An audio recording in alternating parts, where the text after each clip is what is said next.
Baiklah, materi yang saya sampaikan yaitu adalah perencanaan kurikulum. Yang terdapat tiga indikator. Yang pertama adalah indikator karakteristik perencanaan kurikulum.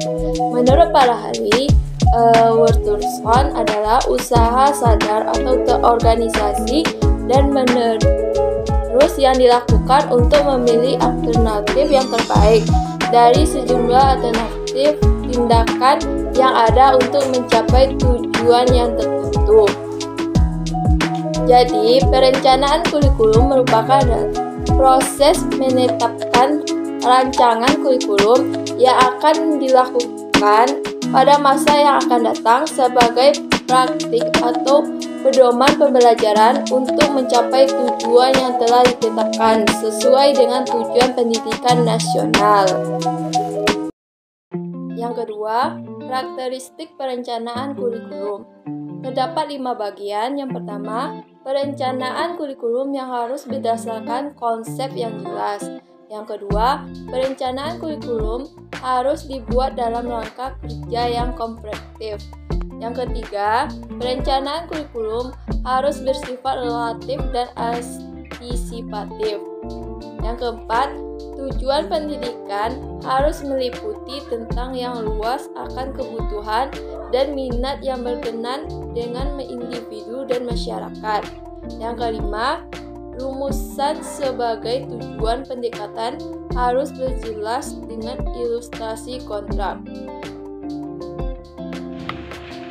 Baiklah, saya akan melanjutkan materi selanjutnya, B. Tentang kerangka kerja perencanaan kurikulum. Dalam perencanaan kurikulum, diperlukan kerangka kerja agar perencanaan kurikulum terorganisir dan terstruktur dengan sistematik. Kerangka kerja dalam perencanaan kurikulum yaitu yang pertama, fondasi. Pendidikan didasarkan pada 3 landasan. Yang pertama, filsafat, yaitu kebijakan pemerintah di bidang pendidikan nasional yang digariskan oleh GBHN pada implementasi yang sejalan dengan formulasi dan evaluasi. Yang kedua, sosiologi, yaitu penemuan dan pemikiran segar yang masuk dalam dunia pendidikan yang menunjukkan sistem pendidikan nasional. Yang ketiga, psikologi, yaitu penemuan yang dilakukan dalam pembelajaran efektif dan efisien. Yang kedua, tujuan. Tujuan merupakan area terluas dalam kerangka kurikulum. Yang ketiga, ada generasi objectives, yaitu tujuan umum tersebut melayani bermacam tujuan yang mengalihkan proses pembelajaran searah dengan tingkat perkembangan peserta didik mulai dari anak-anak hingga dewasa. Yang keempat, decision screen. Pendidik perlu mempertimbangkan kelima bidang yang akan berpengaruh terhadap keputusan mereka, yakni karakter peserta didik, refleksi atas prinsip pembelajaran, sumber pendukung umum, jenis pendekatan kurikulum, dan mengelola disiplin ilmu yang digunakan dalam perencanaan pembelajaran. Yang kelima, komponen kurikulum. Komponen ini terdiri dari 1. Rumusan tujuan pembelajaran, 2. Isi kurikulum, 3. Program yang digunakan untuk mencapai tujuan, 4. Sumber daya yang digunakan, dan yang kelima, peralatan untuk mengukur agar mengetahui derajat tercapainya tujuan.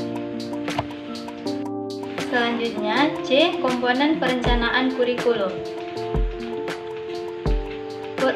Upaya dalam mencapai tujuannya, pihak sekolah merujuk pada tujuan pendidikan nasional.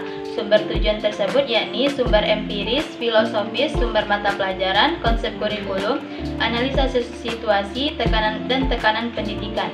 Yang kedua, isi kurikulum. Isi kurikulum ialah susunan bahan kajian dan pelajaran guna tercapainya tujuan pendidikan nasional, yakni bahan pelajaran dan mata pelajaran.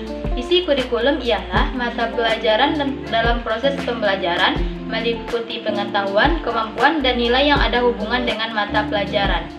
Dalam menentukan kriteria isi kurikulum, harus memperhatikan beberapa hal. Yang pertama, signifikan, valid, relevansi sosial, manfaat, learnability, dan minat. Yang ketiga, kegiatan belajar.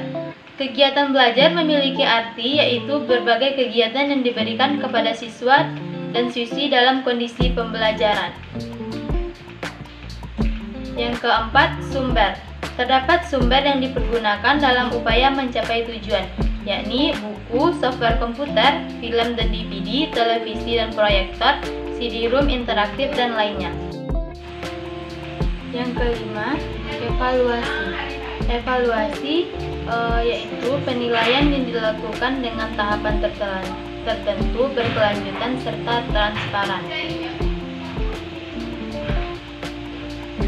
Di evaluasi didapatkan informasi tentang program dan peningkatan belajar peserta didik. Ada 7 tahapan prosedur yang harus dilalui, yaitu penandaan evaluasi, perincian tugas, desain evaluasi, mengumpulkan data, menganalisa data, menyusun kesimpulan berdasarkan hasil dan penyusunan laporan, dan yang terakhir menyampaikan kesimpulan dan rekomendasi.